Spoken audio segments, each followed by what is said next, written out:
กลายเป็นคำหลอกล่อคำออดอ้อนกลายเป็นทำให้รำคาญต้องอ้อนวอ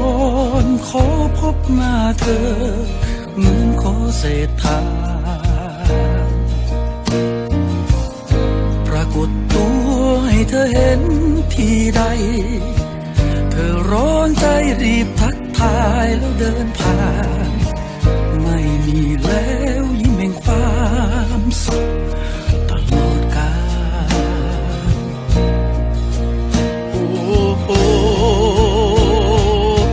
เพราะว่าฉันคือวิญญาณผู้ทุกข์ทรมานหลอกล่อเธอมาตั้งนานไม่รู้ตัวว่าตายฉันได้ตายไปจากใจของเธอกลายเป็นวิญญาณไร้ความหมาย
ครั้งสุดท้ายถึงเธอ